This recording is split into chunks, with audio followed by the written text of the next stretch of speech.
Hi, welcome to Home Inspection Matters. I'm Brian Long, and today I'm with Yonn Lucas, and we have our very first guest, Carl Jenkins. Carl and I met through education. He was actually my first instructor for home inspection. So, Carl, thank you very much for being with us today. Thank you. It's a pleasure to be here. I'm very happy to join you guys. Great, Let's grow. great. So, today we're gonna just find out a little bit about Carl and what he does as an educator for home inspections. We'll talk a little bit about his peer review process, which is what we do as far as our Ohio licensing, and then we'll talk about the questions. Why does Carl think home inspection matters? How do we all, why he got into the industry, but also figure out a little bit how Stowe, Ohio is doing. So Carl is located a few hours away from me down in Southern Ohio here. So we have different markets. And part of the purpose of Home Inspection Matters is talking about how things are going in Ohio, South Carolina, and now we're talking about a different section of Ohio. So Wonderful. yeah. Jan, how was your week too? Let's get you in here too. Got my ears lowered, and it's been hot. We've been sitting all week over 90 degrees with about 80% humidity. Phase 7 of Margaritaville, we're in our last 25 pre-drywalls. We've got roughly about another 160 finals to do out there. And then phase 8, we've got about another 8. Let's see here, another 8 new customers. That puts us at 36 in phase 8. So a lot of construction. I had problems with Google. Got my Google page back up.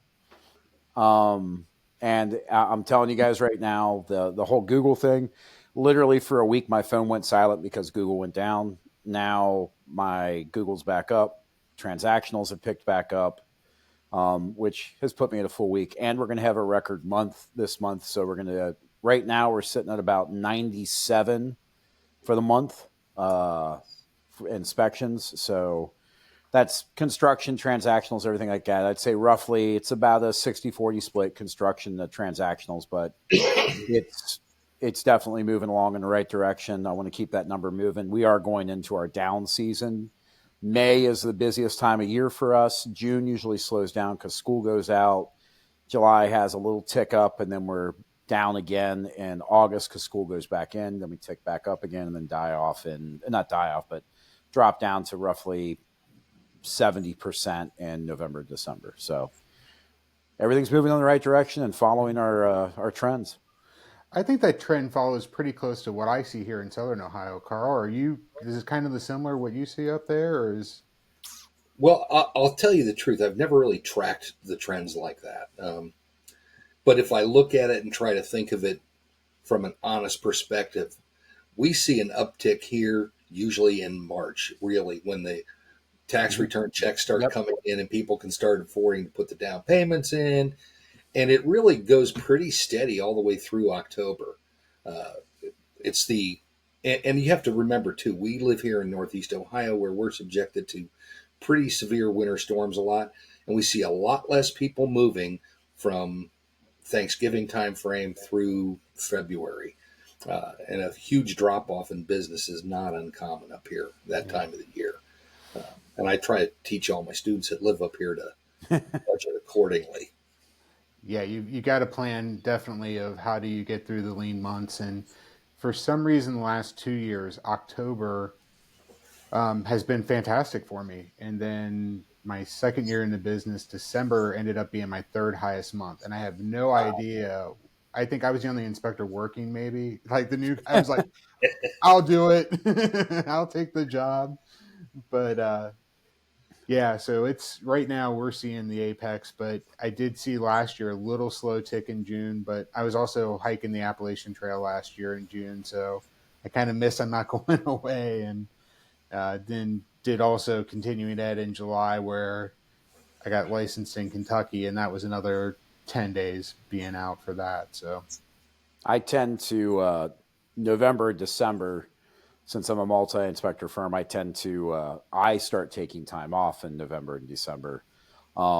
and I feed my other inspectors. You know, the one thing is I make sure that they want to stick around. So I try to keep their paychecks as steady as possible. You know, take the hit during the slower months, gain more in the spring and the summer. You know, that way it gives them a reason to stick around. So for me, I welcome November, December because two reasons. Number one, it's football season. And number two, it gives me some time to relax. That's all I got to say. Yeah.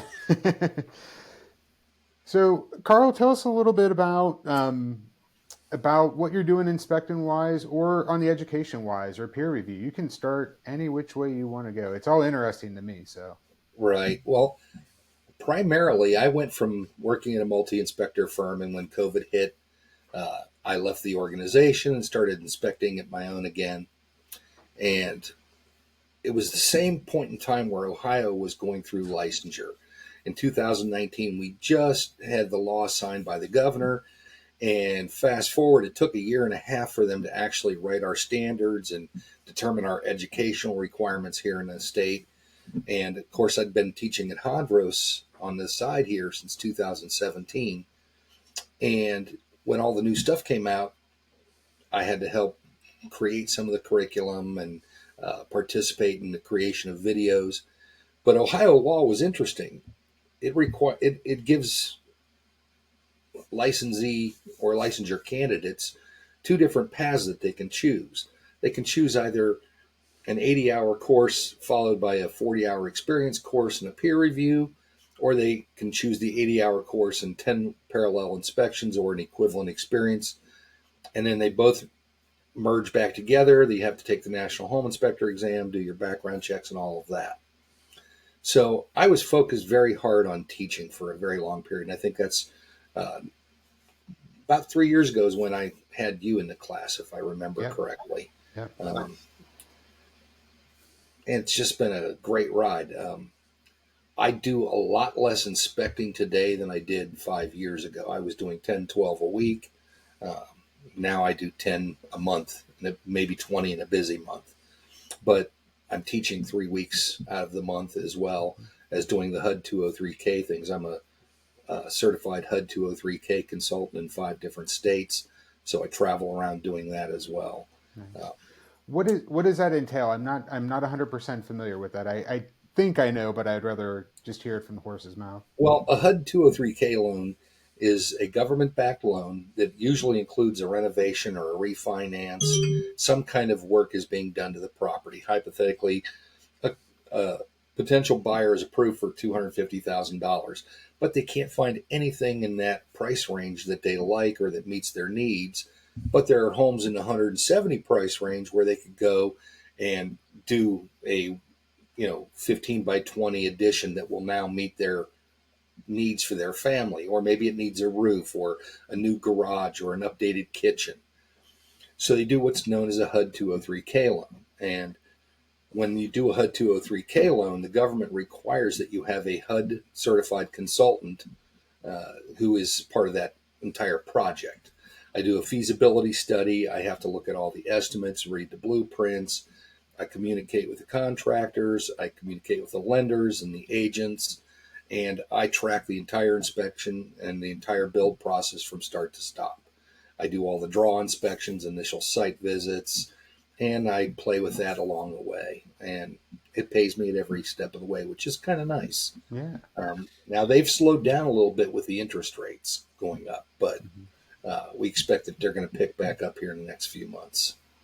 Is that something you do independently through your company, or is that you're working for somebody to do that? Like you're a 1099 contractor, or how's that?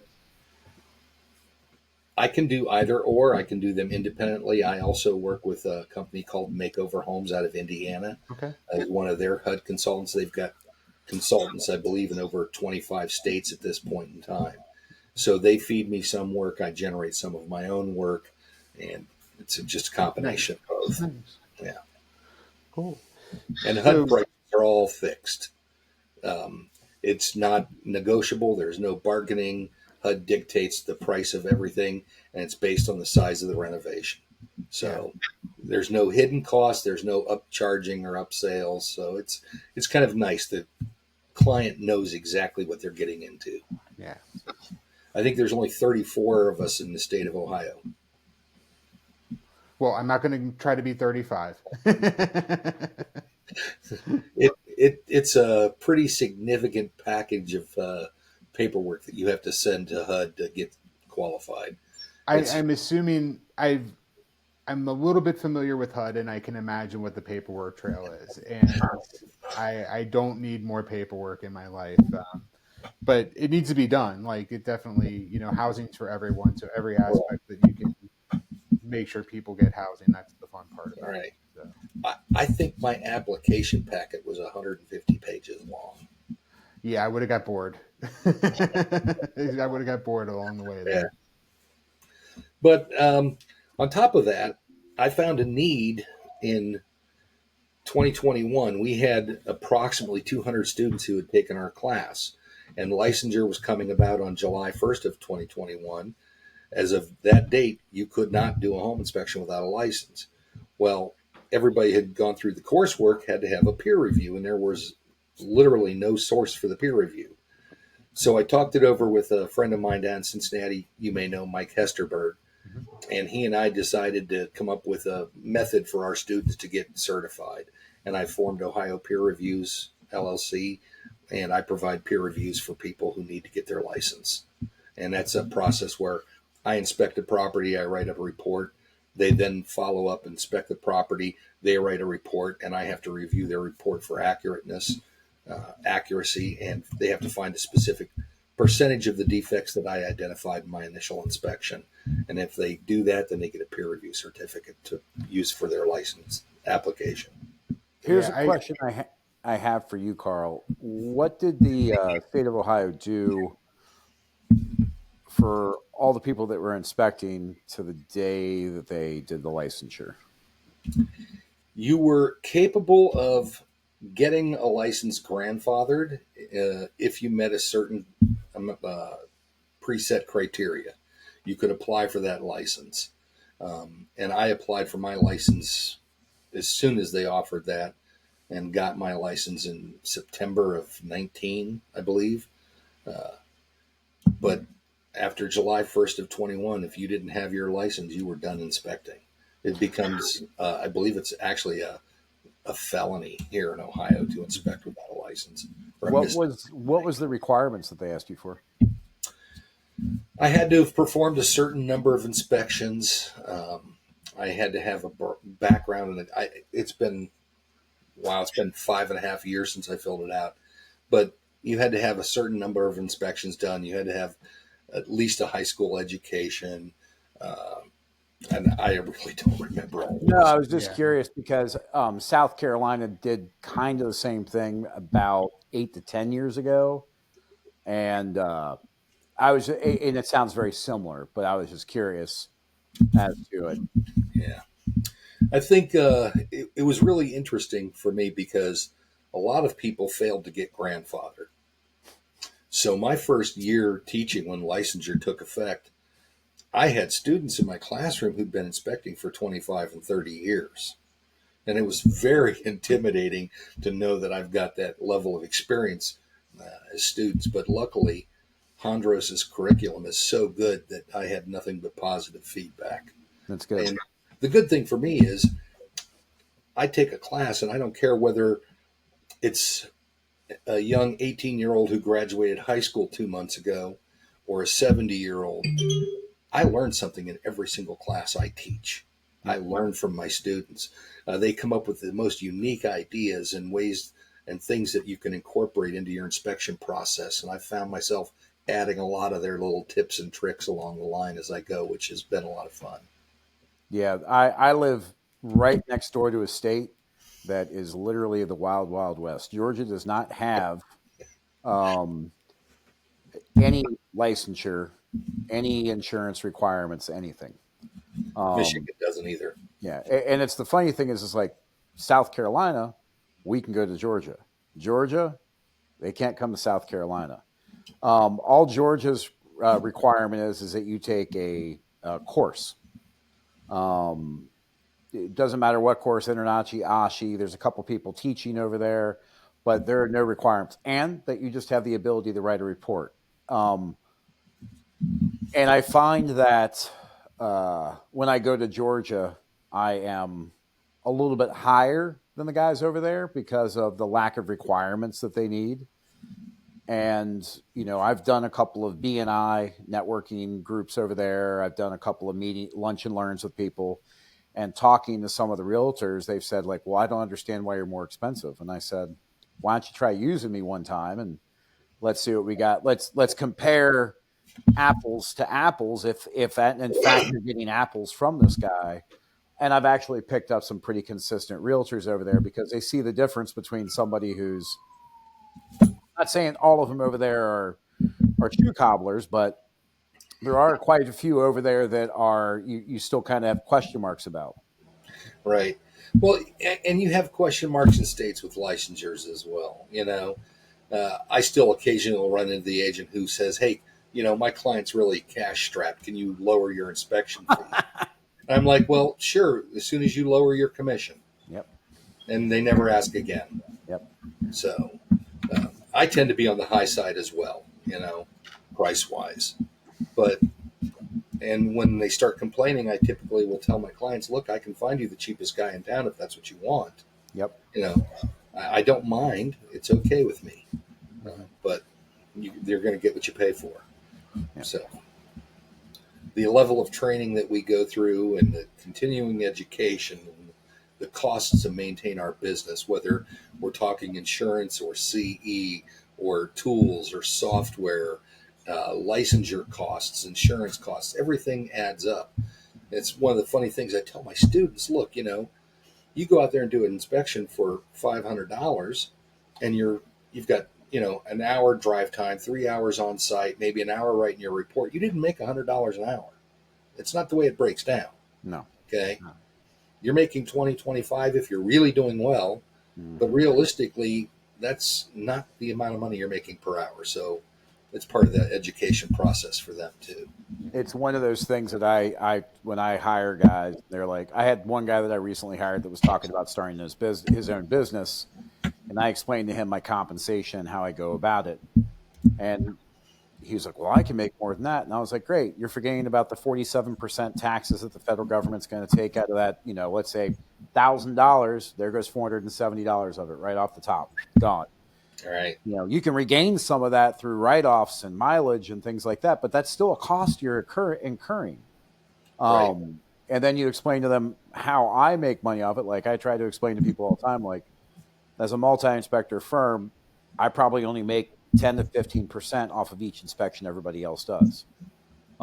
That's not a great profit margin. No. And your liability, the level of liability you have when you have that many other guys working for you. Because let's face it, you can't be in every home all the time. Nope. And we're all humans. I don't care how great of an inspector you are. Eventually, you're going to miss something, and it's going to be something significant. It happens to all of us. Yep. I think that was probably the most shocking experience I had doing peer reviews. Now, to tell you the truth, I thought prior to peer reviews, I was one of the best inspectors on the planet. Okay, I really did. I thought, I got it together. I know my stuff. I've got my routine so down pat, I don't miss anything. Well, the whole peer review process taught me something. Because for the first time, I'm inspecting a house, writing a report, and then I would spend an entire weekend in that house while other guys were inspecting it. And I realized spending another 16, 18 hours in that house that I missed quite a few things, and never anything significant, but just enough that it really was an eye-opening gotcha moment, that Edison light bulb flicking on above my head, and it changed my inspection process because of it. But we all miss things. Well, it's one of those things I say to my guys that work for me. We're stronger as a team than we are as a group of individuals. I always tell everybody, it's like, if you have a process, if you find something that you find that works better, let's talk about it. Let's work together on it, and let's improve the process. Same thing if, when we do our inspections, one of my inspectors will go out and inspect the house. They'll usually hit it in the morning. I'm usually hitting it after them in the afternoon. They sync the report. I'm reviewing it, and I'm like, all right, there's a couple things I need to add to it. And they'll do the same thing with me. It's kind of that check and double check. That's a good system. Well, Carl, I still haven't forgiven you for the peer review house that we had to do because it was an absolute nightmare. There Is was that just, was that the one in Marysville? I think so, and there was nothing merry about it. There was just, Jan, it just, you walked up to the house and it was this older couple that had it and has not done a lick of maintenance, and we could have wrote for hours. And Carl's like, "You're not going to find everything because it's everything." It was a rough one, but we got to see a lot of the real life practice stuff where you're looking in holes and you find hornets nest. You're looking, electric service was bad. You had fuse breakers. We had a little bit of Water everything. spraying inches from the fuse panel. Yeah, yeah. Like we got to stop the Water water spraying first. 3 days in that basement. Never got addressed. Wow. Yeah, and it There was was. $80,000 repair needed on this house before we went inside.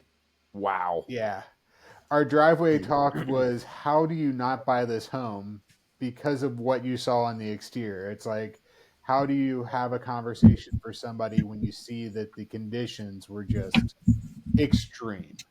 How do you coach the buyer at that point?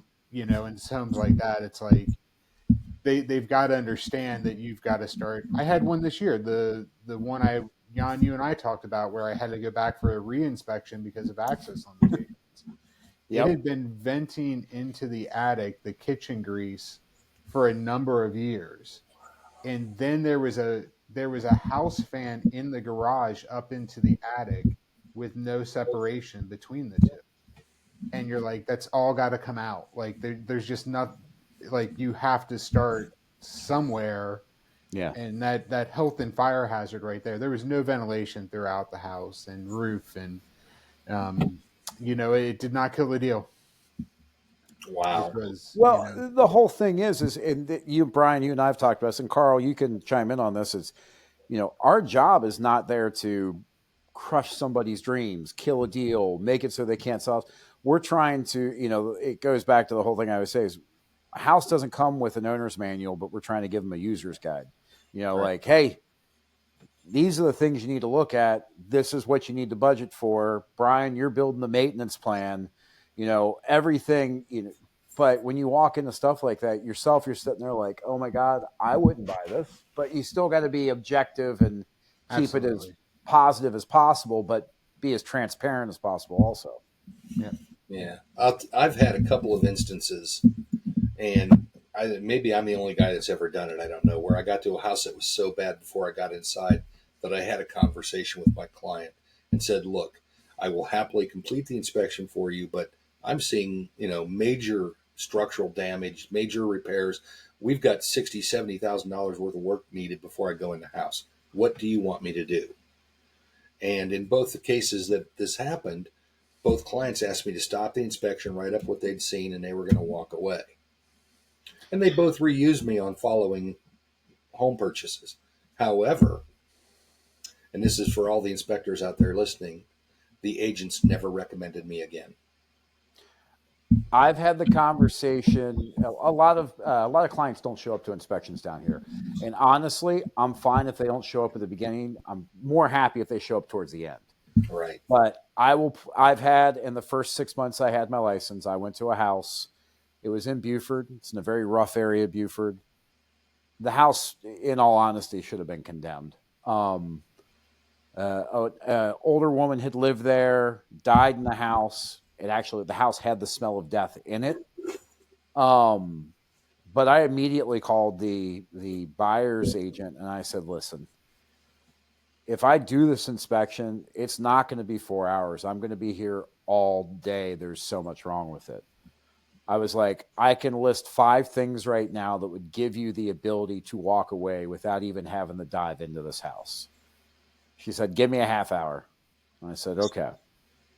She called me on a group phone call with the buyer. And the buyer looked at me and they were just like, put together what you can. You can stop the inspection. Because we were talking pilings and piers, crawl space, foundation was shot.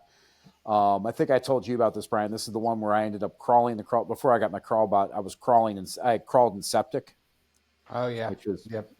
awesome. And I put it together. The person still bought the house or bought the land, but tore the house down and rebuilt.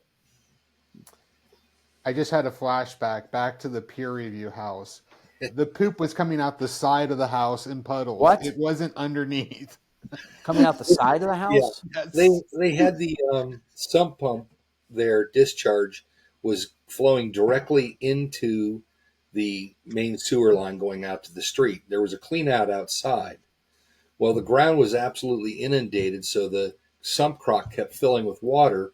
But because it would when it would fire up, there was a clog in the main line out to the street, so it blew the cap off the clean out and was dumping raw sewage into the yard beside the house. And of Could they course, it not had figure nowhere to out the go. smell? Pardon? Could they not figure out the smell? The couple were very nice. They were older people, quite a bit. The man was handicapped, and they had a adult, Yeah. mentally disabled son living with them. It was just a horrific situation. Actually, the house was negative equity. I mean, it would cost you more than it was worth.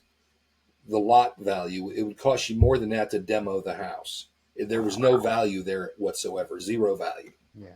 Um, Mm. what do you do with that? You know, Yeah. it was a brutal situation. I think we had two students went down on their butts on the steps, covered with mildew and mold. They were the slipperiest steps I'd ever seen in my life. It was just one thing after another. Fun. Yep. Not Sorry, I'm fun. not traumatized or anything. I won't bring it up again. That was I only covered 30% of the property, and I wrote 104 pages on it. Yeah. Yeah. Not fun. No, no. But that's you don't see those every day, which is the good part. Those are not I've everyday things. I've had a couple hoarder homes really close to what you guys are describing. Yeah. The garage was so packed, it smelled like something died in it. In fact, I think there was a dead cat in there that they found when they moved out. Yeah. Alleyways going down hallways to bedrooms that were stacked shoulder high of garbage. But it's a tough situation when you have an elderly couple with a disabled adult. Yeah. You know, it's one of those things like what to do. Yeah. Yeah. Well, they're on a fixed income. They can't afford to do what needs to be done. They're not capable of doing it themselves. Nobody's there to help them. What do you do? Yeah. So, It builds up over time, it year after certainly year does. after year. Yeah. And that brings me to what I tend to find, and I thought maybe this would be something we could chat about. I think of the vast majority of defects that I find during the course of an inspection are almost always directly related to a lack of homeowner maintenance and upkeep. It's not that something catastrophic has happened. It's just a lack of maintenance. And that's when I think it's so important about educating future maintenance for our clients as well, and how important that maintenance is. Something as simple as changing furnace filters. Yeah. I've repaired hundreds of furnaces over my career, and the vast majority of the time it's a direct cause of dirt in the system, and yet people still neglect to change their filters. And so I think that education is a huge part of what we should be doing. Absolutely. Down here in this, go ahead, Brian.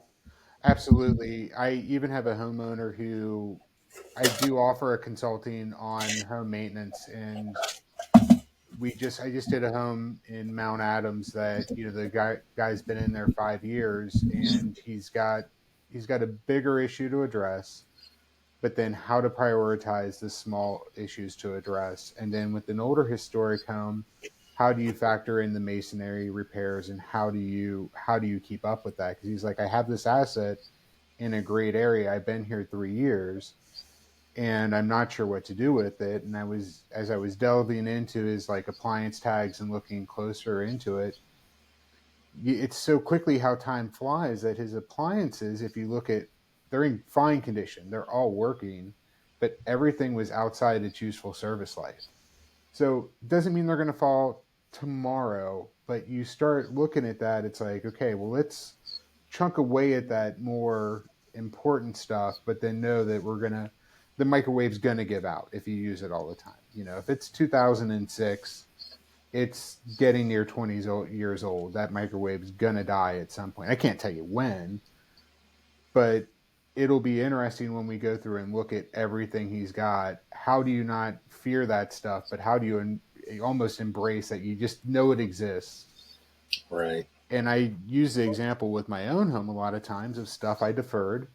I knew I needed a roof when I bought it. I knew I needed an HVAC system, and I got several years further before they needed to be redone, but I planned repaired them. I finally, just over the weekend, replaced a hose bib that has annoyed me for 6 years. It took me 6 years to do a hose bib.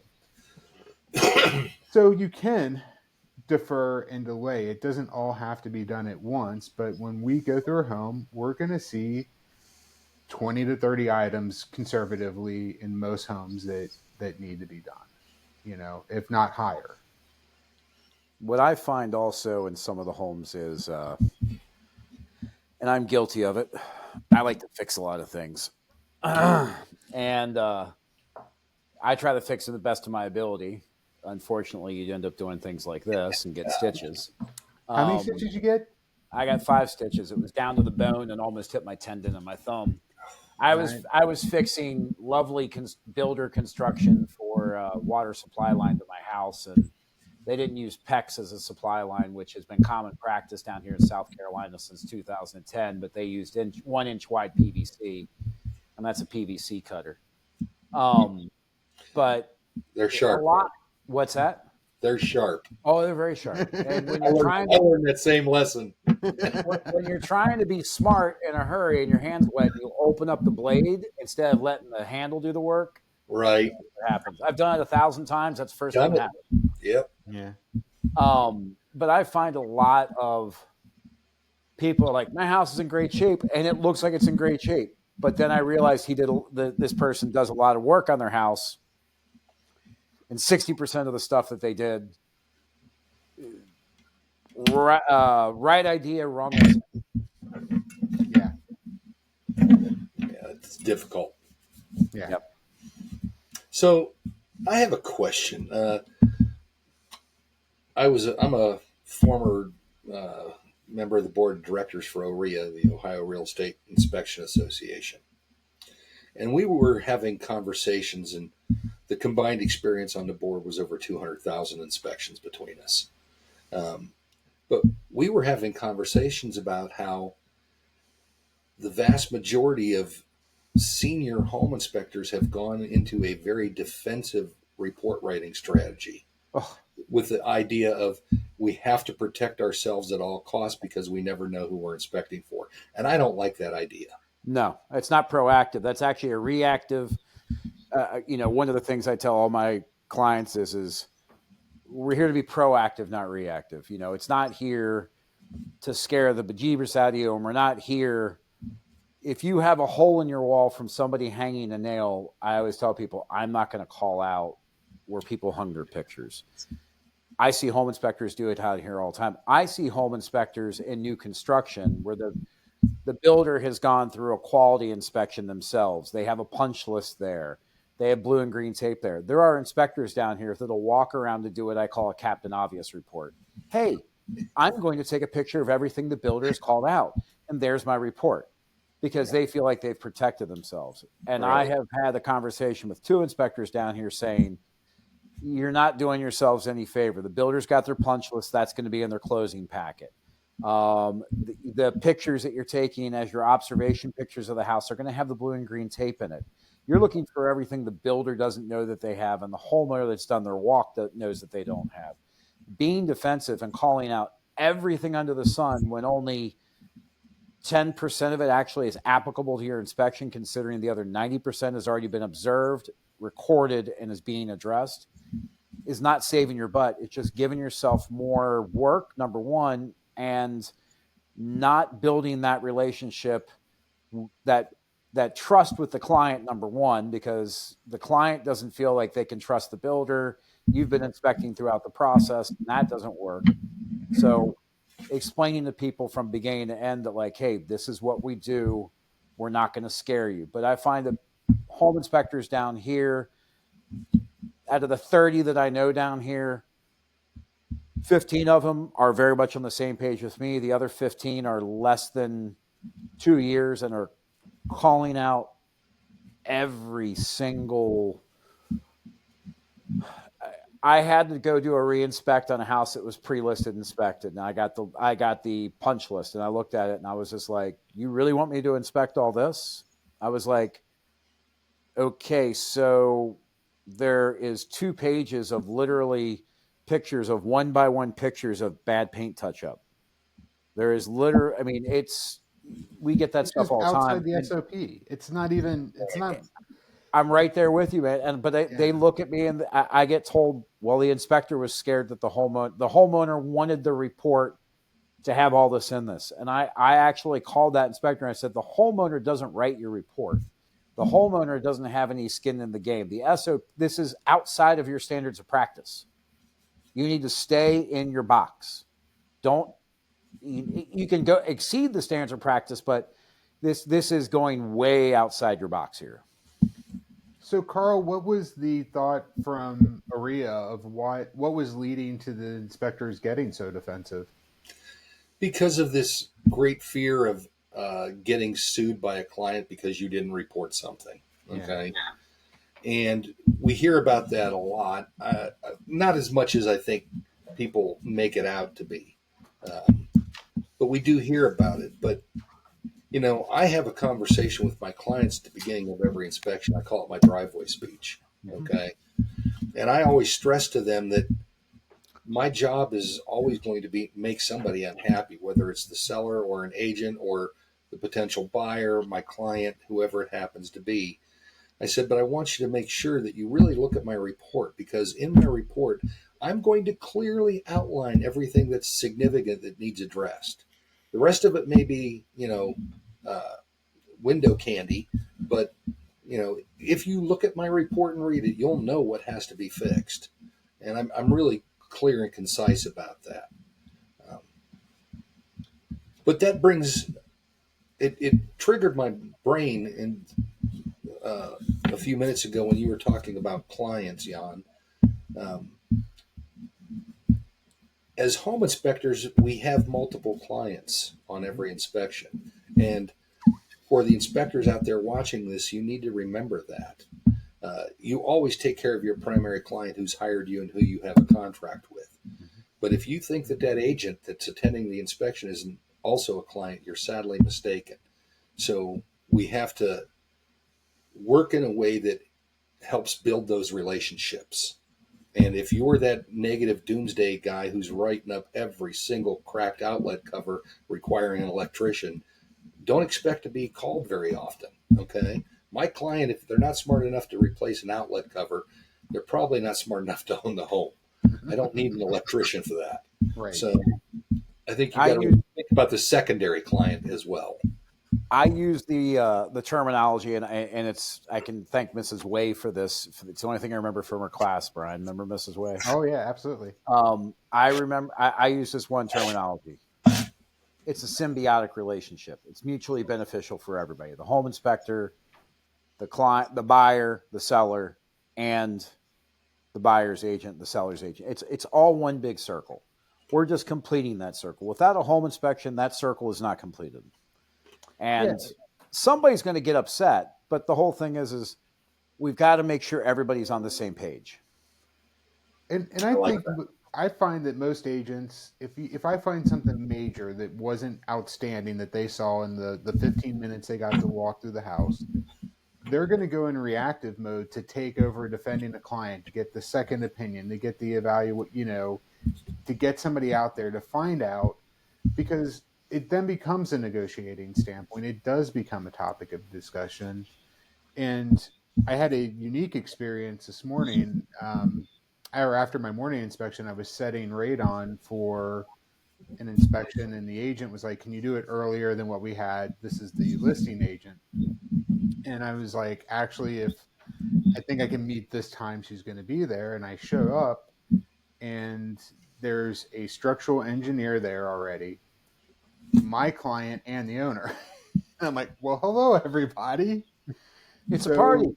um, I didn't know anybody else was going to be there or why she was showing up, nor did I. I don't mind walking into that situation, but the the seller had brought in a structural engineer because they lost a sale because there was temporary posts in the basement under the main beam that were in footers in concrete, but they were the adjustable posts with the screw tops. And I didn't read the report, so but it scared the buyers away of why that was written. And the structural engineer had no problem with how it done. And they're like, "What's your take on it?" And I'm like, "Well, they're temporary posts. Manufacturers say they're not to be permanently installed." So that's the only skin I have in it. And if there's going to be a structural engineer writing off that the dead load, I was like, I don't know what the revisions are upstairs. I don't know if these were written from old termite damage or why they were written to support the post. I don't know what the cause is. But I haven't been upstairs. If they've done, there's a huge island up there with, a 10 by 10 slab of granite plus cabinets and sinks and plumbing. I was like, I'm going to say that they're temporary post in place to have it further reviewed. And then you now have that, you have an engineer look at it and they either stamp it or they do a load calculation depending what it is, but they're going to take a critical eye that's the engineer's eye to help you out as the buyer. And the price wasn't hateful for the engineer. He's like, I think it'll cost you $250 for me to write up the note on it. And I like the proactivity of both the seller doing it. The buyer had an appointment scheduled 2 hours later to have the engineer knowing that somebody was out. So he's going to have the best information. In my report, if nothing's done, it's still temporary post in place and educating them why. And that's at least how I'm handling it. Whether I'm right or wrong, I don't know, but that's always been my procedure for it. Yeah. Yeah.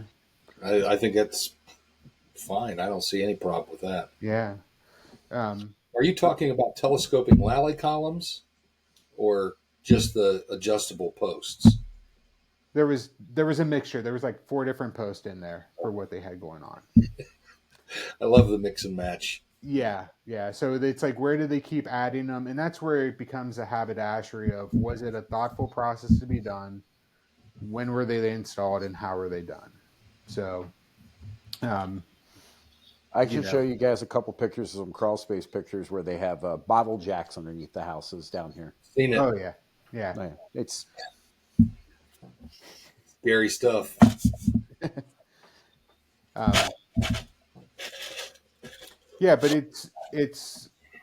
I think that I like the fact that, my point in that whole story was just having the seller there getting proactive and knowing that there's something to find it out. And the listing agent was supportive. I know the selling agent's also supportive of getting the answers for the client ahead of time based on knowing what had killed the sale before.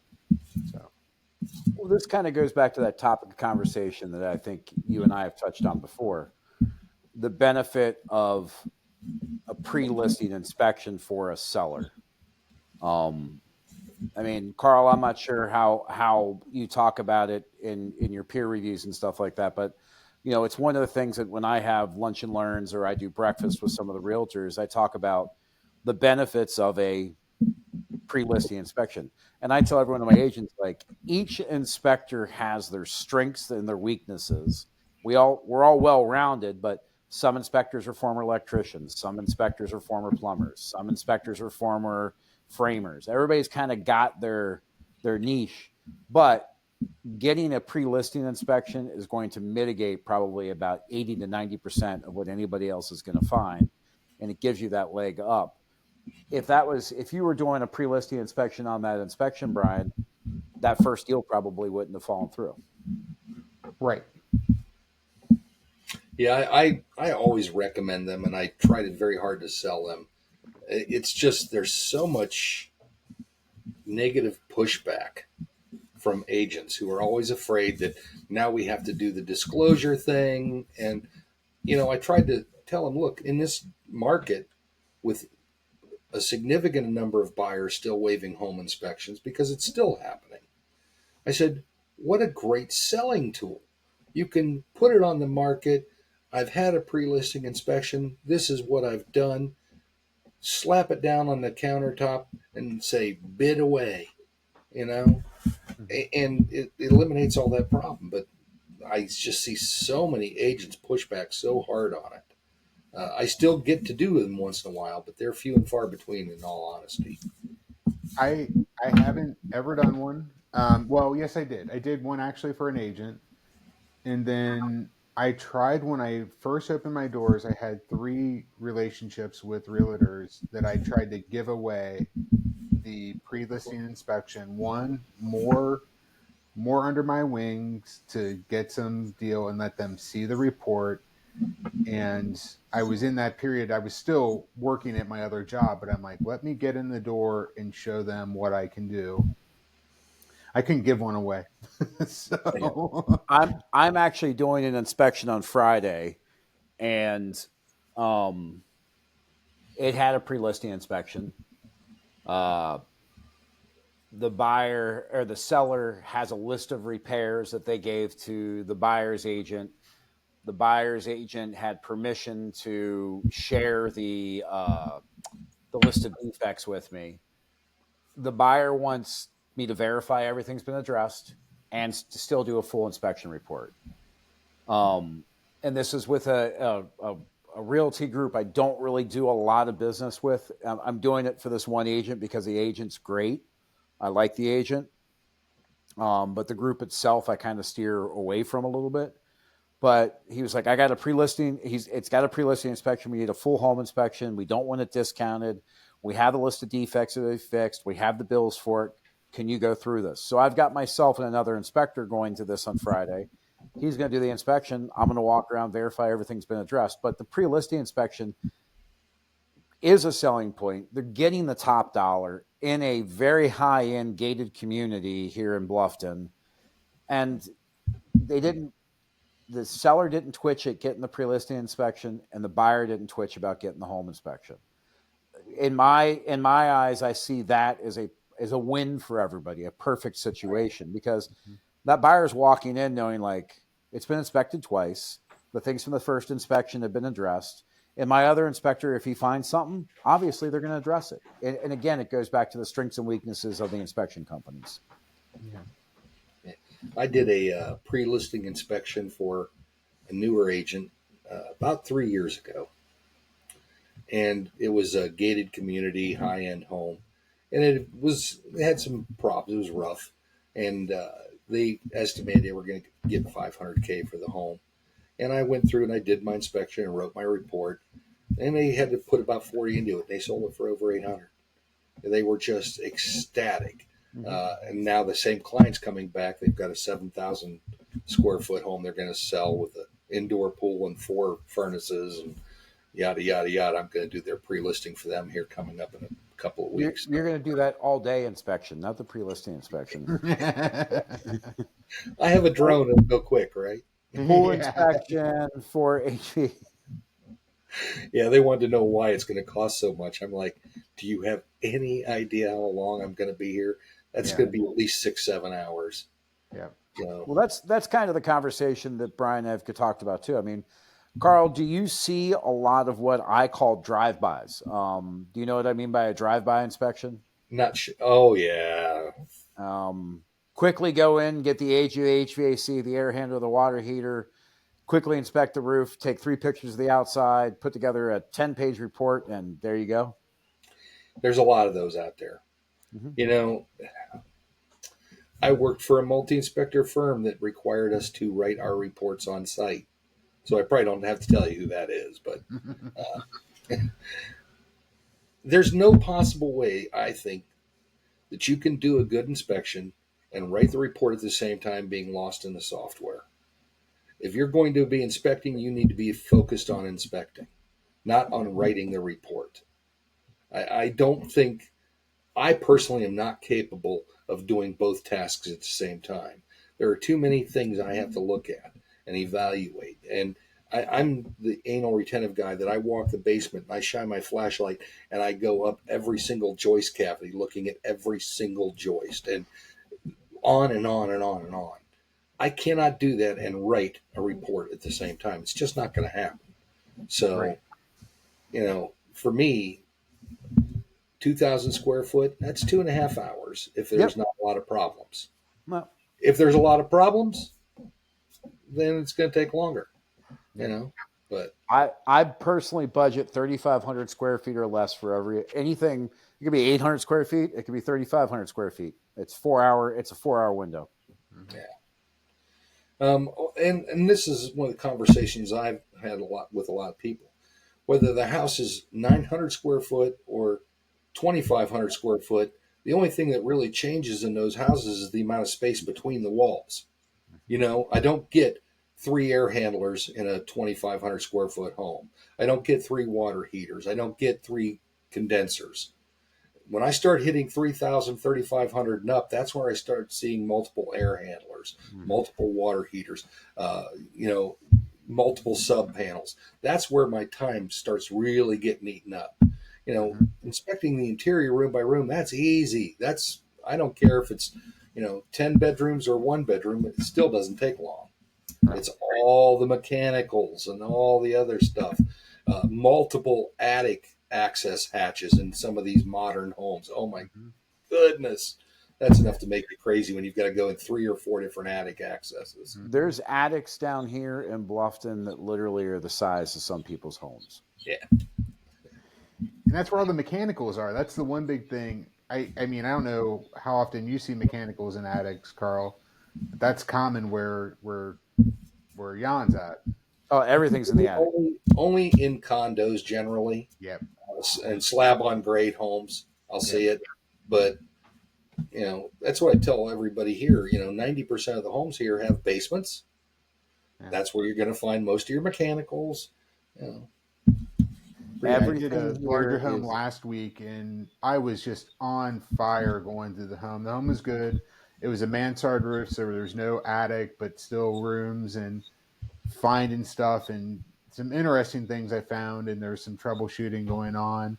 And I was feeling great about my timing. I got the kitchen done and I was working top to bottom from the inside after the exterior, and I usually go down to the basement first, but I was saving the basement to last. So if the buyer came home, I could be down there working and be out of their, or the seller could be out of their way just with kids coming home from school because large home, I'm going to be there.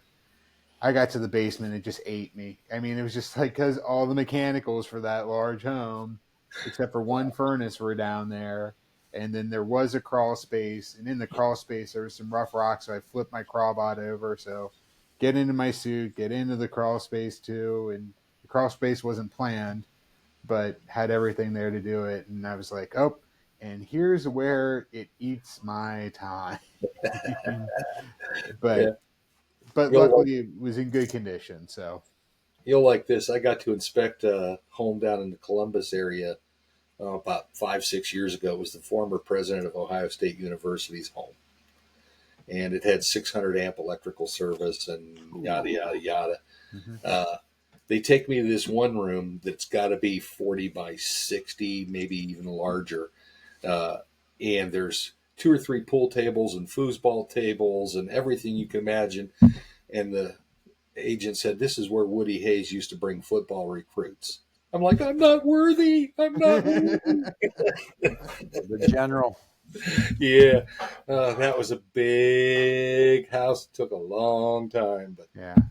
Yeah, my personal longest inspection was an 11,000 square foot. What was it like? 13 bedroom, like 8 bathroom, 2 kitchens, guest quarters, frog, an in-law suite above the garage, and it was 3 of us, all of about 8 hours. Yeah. wow, 3. Wow. 3. I, long day.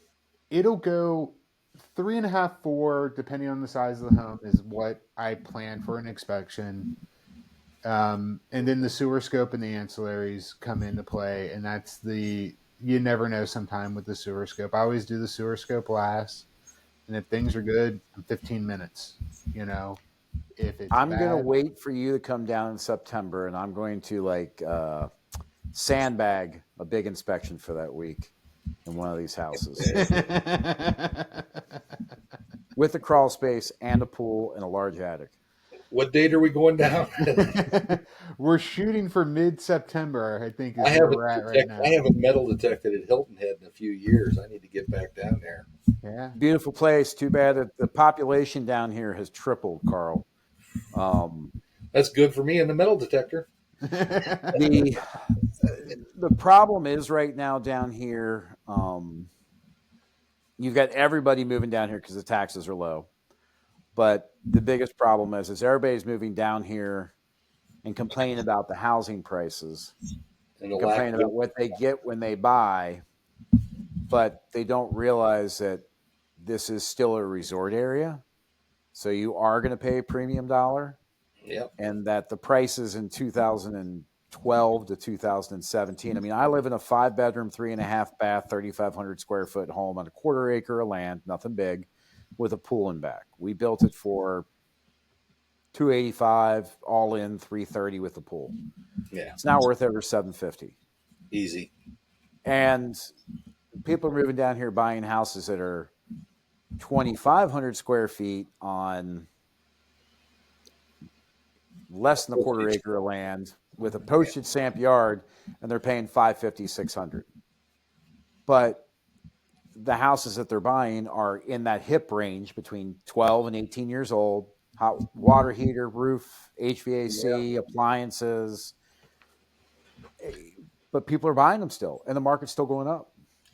Yeah. The market here in Stowe is insane. They just listed a house a half a mile or less from me. It's literally like 1,200 square feet, no yard to speak of. And I think they're listing it at 270. And I'm like, you must be kidding. I'm in 7 bedrooms here, 4,000 square feet, on the lake with a swimming pool. But I don't want to move. I got too much crap. I mean, Brian, where you're living, I mean, you've got a sizable home. No, we're 1,500 square foot. You're 2 stories, aren't you? Huh? You're 2 stories, aren't you? 3. 3. As big as Where you you're- are, where's the rest of your family You're like stay? row house. Yeah, we're narrow. So Okay.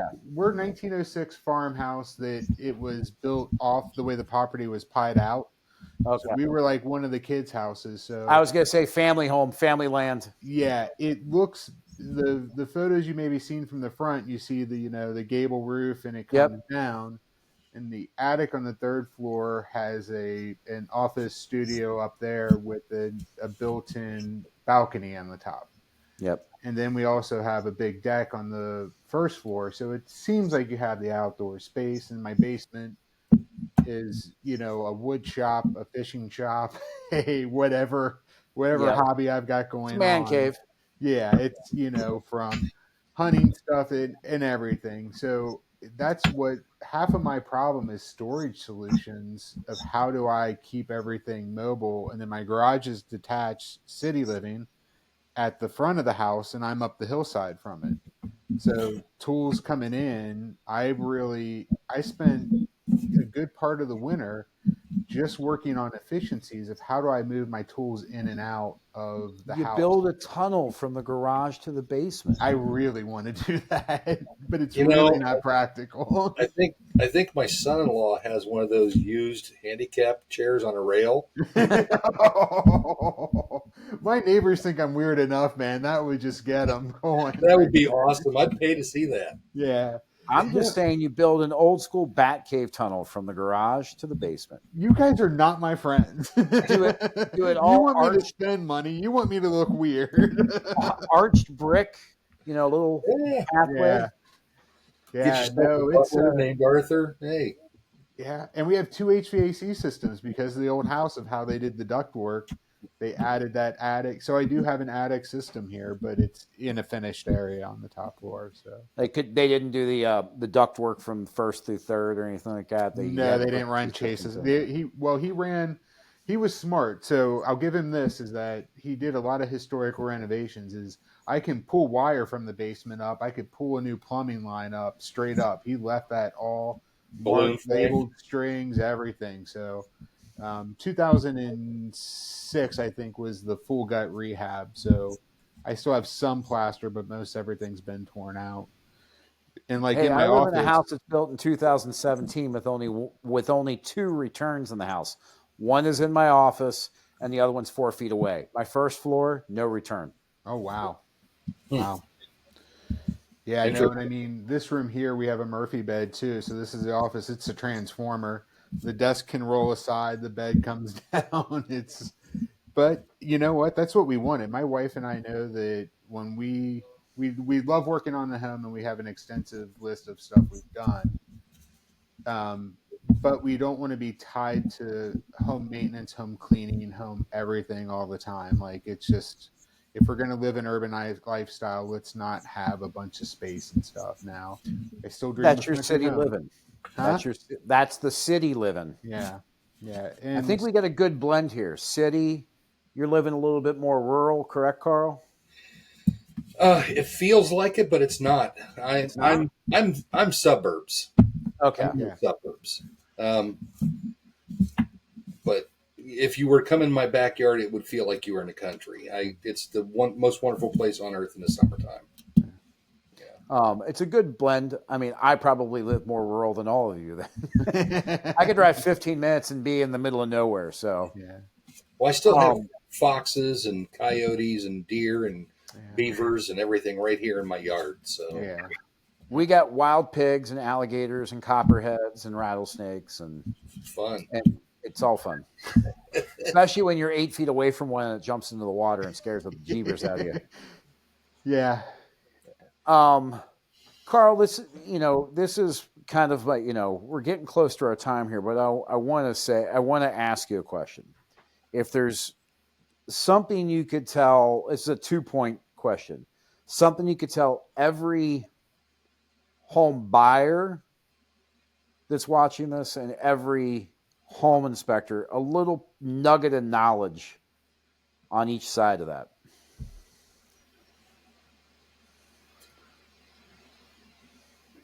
That is a really good question. I think that I would tell every home buyer, every home inspection client, the most single important thing to remember is that your home inspection is not a pass or a fail inspection. This is information so you're making an informed decision. I hear over and over again from clients, I hope my house passes inspection. There is no pass or fail. This is strictly power for you to make a good decision with. Um, and what was the second part? Something for any inspector watching this. Hone your process, but don't try to eat the elephant in a single bite. A home inspection is a process made up of many processes.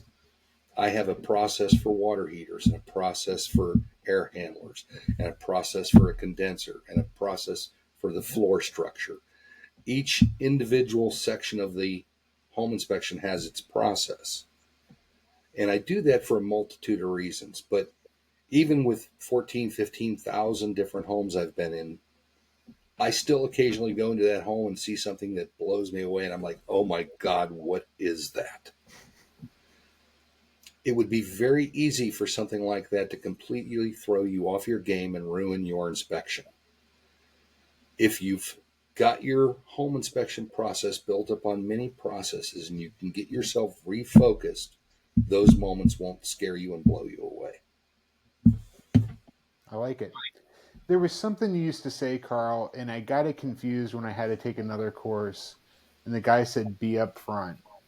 But you had to. I tried to follow this in your statements of how to write a statement, and I cannot remember what you used to say about how to form a statement. You had like a little Yeah. acronym for it, and it's been racking my brain.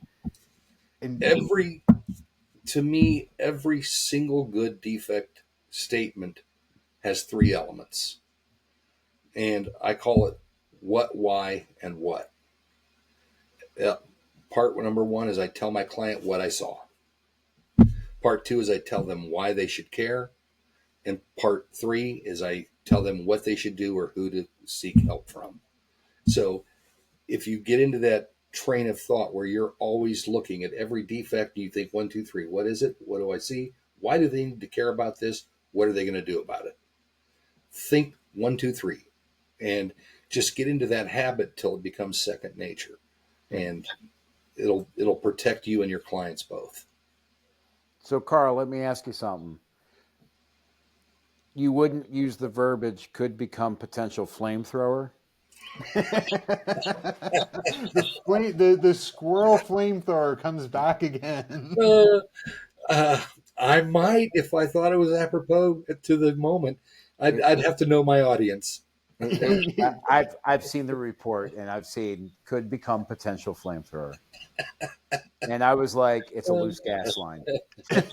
Yeah. It's improperly supported CSST, right? Yeah. Yeah. That's funny. I Awesome. love teaching and I love what I do.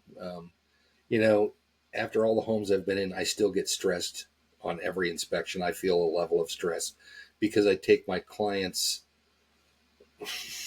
need to have a quality inspection so seriously that it actually causes me personal stress at the onset of every single inspection. I kind of hope it never goes away. It means I still care. Well, it's one of those things that, like, I tell every one of my clients, and I know Brian does too, is when we inspect a home, we're inspecting as if we're buying it. That literally, I look at like, if this was my home, would I be happy with this? Right. And you know, it's like I tell my daughter, I've got an 11-year-old daughter. I say to her all the time, if I didn't care, I wouldn't say anything. Right. Yeah. Yeah, I think I have it on my website that I inspect every home like my daughter's going to move into it. Yeah. So I've got this above me so that everybody can see it because this is my one for the other inspectors. Can you see that? Yeah. Can't fix stupid. Yeah. You can fix everything else. That's the other thing I tell my clients. I should have thought of that as well. There is absolutely nothing in a home that can't be fixed. Don't panic. No, God, no. Everything is fixable. Move. Now, some You things now know take the more money problem. than others, but everything can be fixed. There's a dollar value with it all, but Yeah. But once you know the problem, you can focus on the solution. And We sell horsepower. It's $1,000 for each horse. How much do you want? exactly. Yeah. All right, guys. Well, we ran a little over, but Carl, it was good catching up with you a bit. Likewise, it's good to see And you. yeah, good to see you. Thank you for the times when I am freaking out. You've taken a few calls with me, even if I respect the distance, but I appreciate those times you've walked me through some of the things that you just don't plan for in life that can happen in inspection. And Well, hopefully, I get to return that favor someday, and I'll call you to bail me out. I'm there for you, whatever you need. I appreciate you coming on and doing this with us. And Oh, I loved it. I enjoyed it. we came up with it. I saw your name. I still see people refer when people are trying InterNACHI or trying to figure out whatever. I'll see somebody that's not me pipe up and say Hondros and work with Carl. and it's I do agree. I've worked with a few instructors now, and I like your approach to home inspection and appreciate you doing this. So thank you very Thank you much. so much. I enjoyed it. Yeah. All right, guys. Take care, Jan. Take care.